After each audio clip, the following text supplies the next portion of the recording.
بسم اللہ الرحمن الرحیم۔ السلام علیکم۔ ایک دفعہ سلطان صلاح الدین ایوبی رحمۃ اللہ علیہ نے اپنے کمرے میں بیٹھ کر ایک خط پر کچھ تحریر لکھی، اور تحریر لکھنے کے بعد سلطان صلاح الدین ایوبی رحمۃ اللہ علیہ نے اس خط کو اپنی جیب میں ڈال دیا، اور جیب میں ڈالنے کے بعد اپنی تلوار نیام میں رکھنے اور خنجر رکھنے کے بعد سلطان صلاح الدین ایوبی رحمۃ اللہ علیہ نے اپنا شاہی لباس بدلا اور ایک عام لباس پہن کر اپنے گھوڑے پر سوار روانہ ہو گئے۔ روانہ ہونے سے پہلے سلطان صلاح الدین ایوبی رحمۃ اللہ علیہ سے علی بن سفیان نے فرمایا، حضور آپ کہاں جانے کا ارادہ رکھتے ہیں؟ تو سلطان صلاح الدین ایوبی رحمۃ اللہ علیہ نے علی بن سفیان کو اشارتاً کہا کہ جس جگہ میں جا رہا ہوں وہاں میرا اکیلا جانا ہی مناسب ہوگا، لہٰذا میرے ساتھ کوئی بھی سپاہی نہیں جائے گا۔ علی بن سفیان نے فرمایا، اگر حضور بتا دیں تو بہتر، اگر نہ بتائیں تو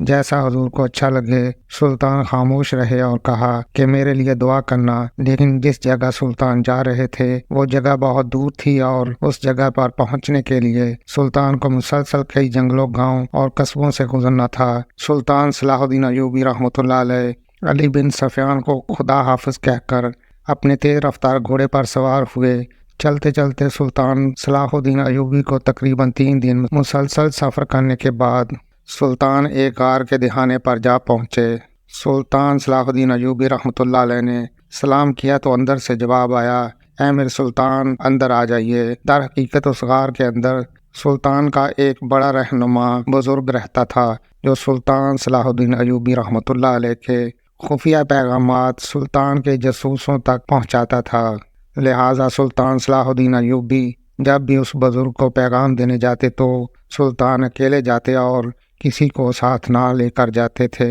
کیونکہ سلطان صلاح الدین ایوبی رحمۃ اللہ علیہ اپنے علاوہ کسی پر آنکھ بند کر کے بھروسہ نہیں کر سکتے تھے۔ جب سلطان اس بزرگ کے پاس پہنچے تو اس وقت ظہر کی نماز کا وقت تھا۔ سلطان صلاح الدین ایوبی رحمۃ اللہ علیہ نے سلام کرنے کے بعد فوراً ظہر کی نماز ادا کی، اور نماز ادا کرنے کے بعد بزرگ نے آپ کے لیے گرم گرم مشروب تیار کیا۔ سلطان نے گرم مشروب پیا اور کھانا کھانے کے بعد وہاں سے روانہ ہونے کی تیاری کرنے لگے۔ اس بزرگ نے آپ رحمۃ اللہ علیہ کو فرمایا، حضور آج کی رات یہاں انتظار کر لیں، کل صبح ہی آپ روانہ ہو جانا، اور شام کے بعد کسی مناسب جگہ پر قیام کرنا، اور پھر اگلی صبح اپنا سفر جاری کرنا، اور اس سے آپ کو مشکل بھی نہیں ہوگی اور آپ کا کسی مصیبت سے بھی سامنا نہیں ہوگا۔ لیکن سلطان صلاح الدین ایوبی رحمۃ اللہ علیہ کا ایک ایک لمحہ قیمتی تھا، لہٰذا سلطان نے سوچا کہ جو سفر شام تک ہو جائے گا وہ میرا وقت بچ جائے گا، لہٰذا سلطان اپنے گھوڑے پر سوار ہو کر روانہ ہو گئے۔ لیکن اتفاقاً جس راستے سے سلطان صلاح الدین ایوبی رحمۃ اللہ علیہ گزر رہے تھے اس پر ایک دن پہلے بارش آنے کی وجہ سے بہت زیادہ کیچڑ تھا، اور کیچڑ کی وجہ سے اس راستے سے نکلنا سلطان کے لیے بہت مشکل تھا، کیونکہ ایسی جگہ پر ڈاکوؤں کے حملے ہونے کا خطرہ زیادہ بڑھ جاتا تھا، اور گھوڑے کو سفر کرنے میں بھی دشواری آ سکتی تھی۔ لہٰذا سلطان صلاح الدین ایوبی رحمۃ اللہ علیہ سارے راستے جانتے تھے، لہٰذا سلطان نے دوسرا راستہ لیا اور اس راستے سے اپنی منزل کی طرف روانہ ہوئے۔ سلطان صلاح الدین ایوبی رحمۃ اللہ علیہ کو ایک بستی میں جا کر شام ہو گئی، جو کہ سمندر کے کنارے تھی، اور سمندر کے کنارے ایک مندر یعنی بت خانہ بنا ہوا تھا، اور اس بت خانے کے تھوڑے سے فاصلے پر سلطان کو ایک بستی نظر آئی۔ سلطان نے سوچا آج کی رات اس بستی میں کسی کے پاس قیام کرنا ہی بہتر رہے گا،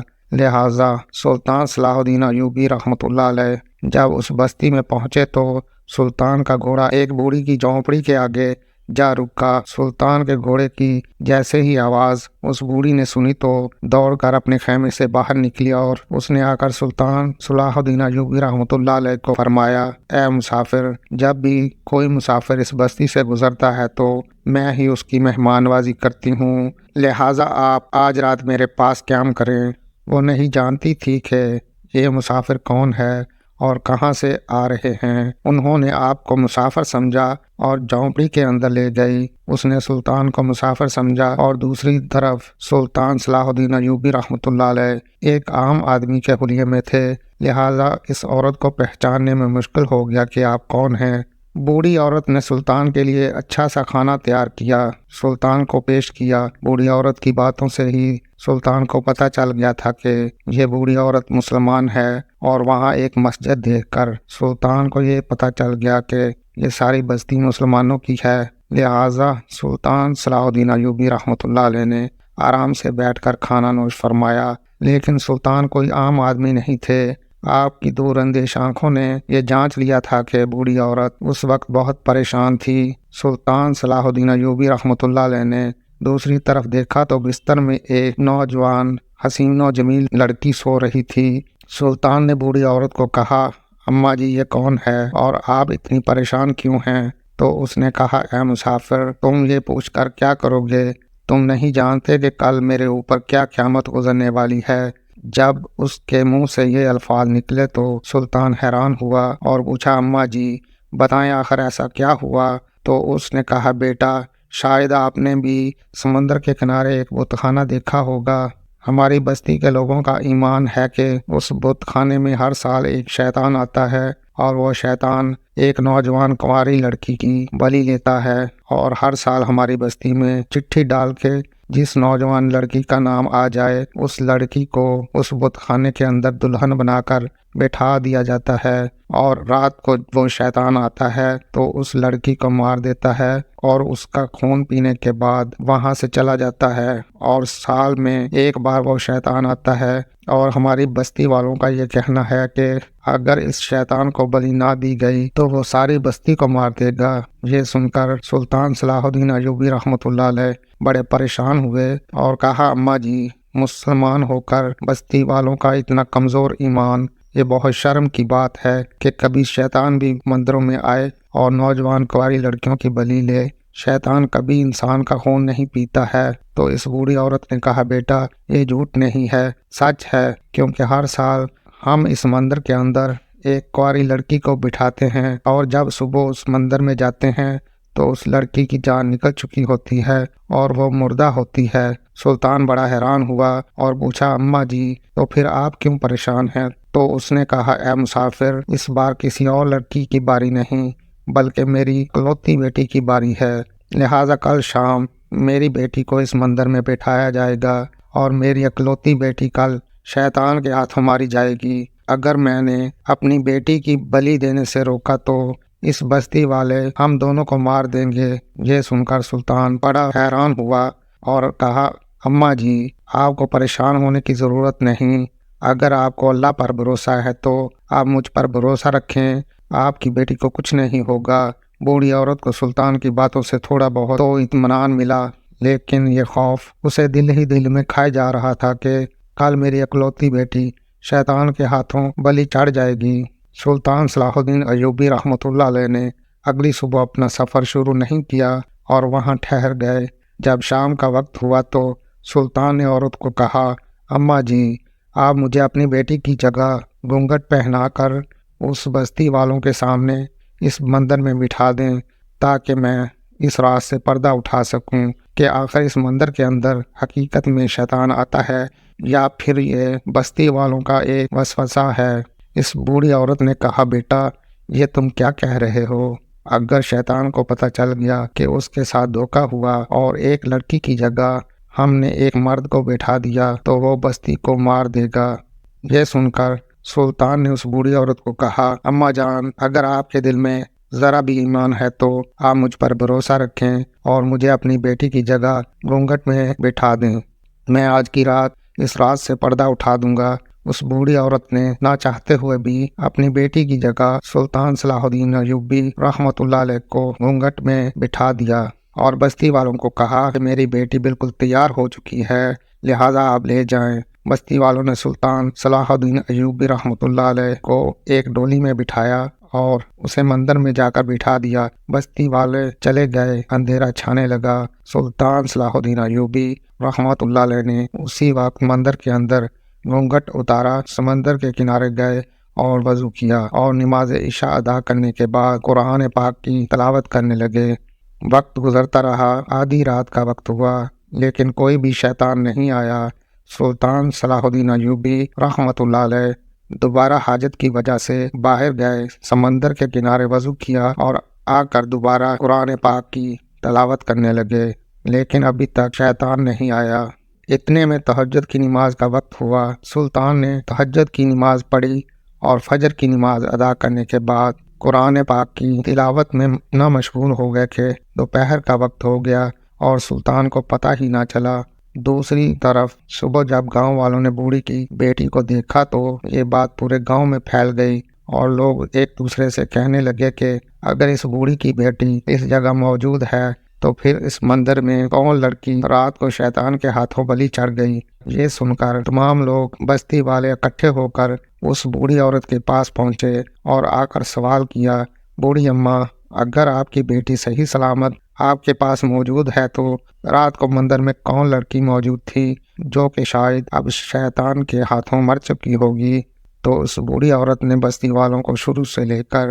ساری کہانی سنائی اور کہا، رات کو میں نے اپنی بیٹی کی جگہ ایک مسافر کو، جس نے مجھے مجبور کر دیا تھا، اس کو میں نے بٹھا دیا تھا اور رات کو شاید شیطان نے اس مسافر کو میری بیٹی کی جگہ مار دیا ہوگا۔ یہ سن کر تمام لوگ بستی والے اس تجسس کے ساتھ اس مندر کی طرف دوڑنے لگے کہ شاید دیکھیں کہ آخر اس مسافر کے ساتھ کیا ہوا۔ جب بستی والے مندر کے اندر پہنچے تو دیکھا کہ سلطان صلاح الدین ایوبی رحمۃ اللہ علیہ قرآن پاک کی تلاوت میں مشغول تھے۔ انہوں نے جب سلطان کو قرآن پاک کی تلاوت کرتے دیکھا تو وہ لوگ بڑے حیران ہوئے اور کہا کہ آخر نوجوان ساری رات مندر کے اندر موجود رہا لیکن شیطان نے اس کو کچھ نہیں کہا۔ اتنے میں سلطان صلاح الدین ایوبی رحمۃ اللہ علیہ اپنی جگہ سے اٹھے اور ان بستی والوں کو کہا، اے بستی والوں، میں ساری رات قرآن پاک کی تلاوت کرتا رہا، 3 بار سمندر کے کنارے وضو کرنے کے لیے گیا لیکن مجھے تو کوئی شیطان نظر نہیں آیا۔ یہ سن کر وہ بستی والے بڑے حیران ہو گئے اور پھر اتنے میں بوڑھی اماں نے کہا، پھر اے مسافر، ہمیں یہ بتاؤ کہ آخر شیطان مندر میں نہیں آتا تو اس لڑکی کی جان کیسے نکل جاتی ہے جس کو رات کو مندر میں بٹھایا جاتا ہے؟ تو سلطان صلاح الدین ایوبی رحمۃ اللہ علیہ نے کہا کہ اس سمندر کے دونوں طرف جنگل ہی جنگل ہے، پچھلا حصہ سارا سنسان ہے اور سامنے کی طرف سمندر ہے جس کی رات کو اتنی خطرناک لہریں دکھائی دیتی ہیں۔ آپ ہی اندازہ کریں کہ جب ایک لڑکی کو پتہ چل جائے کہ اس کی موت ہونے والی ہے تو اپنی موت سے پہلے اس خوف سے مر جاتی ہے، اور پھر دوسری طرف وہ جنگل ہی جنگل اور سمندر ہونے کی وجہ سے آپ جس لڑکی کو بٹھاتے ہیں وہ اس ڈر کی وجہ سے مر جاتی ہے اور شیطان نہیں آتا۔ لہٰذا تمام بستی والوں کو آج کے بعد مندر میں کسی بھی لڑکی کو بلی چڑھانے کی ضرورت نہیں۔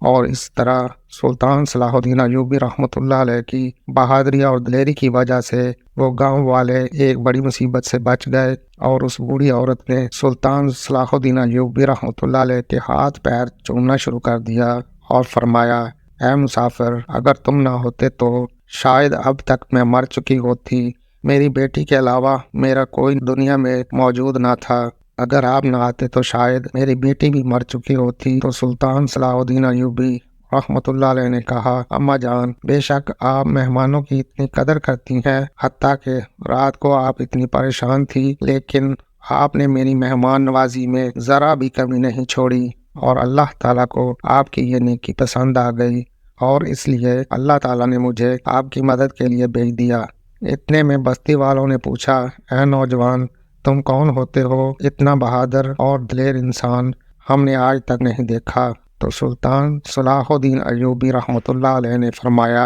اے بستی والو، میں اس سلطنت کا سلطان صلاح الدین ایوبی ہوں۔ جب یہ بات ان لوگوں نے سنی تو فرمایا، سلطان معظم، بے شک ہم نے آپ کی دلیری، بہادری اور عقل مندی کے قصے سنے تھے لیکن آپ کو اتنا دلیر اپنی آنکھوں سے نہیں دیکھا تھا، اور آج آپ کی دلیری تمام بستی والوں نے اپنی زندگی میں اپنی آنکھوں کے سامنے دیکھ لی۔ اور اس کے بعد سلطان صلاح الدین ایوبی رحمۃ اللہ علیہ ان بستی والوں کو خدا حافظ کہہ کر وہاں سے چلے گئے، اور جاتے ہوئے ایک انمول جملہ کہہ کر گئے کہ ہمیشہ خدا پر بھروسہ رکھو، جو خدا پر بھروسہ رکھتا ہے اسے کبھی خدا مایوس نہیں کرتا۔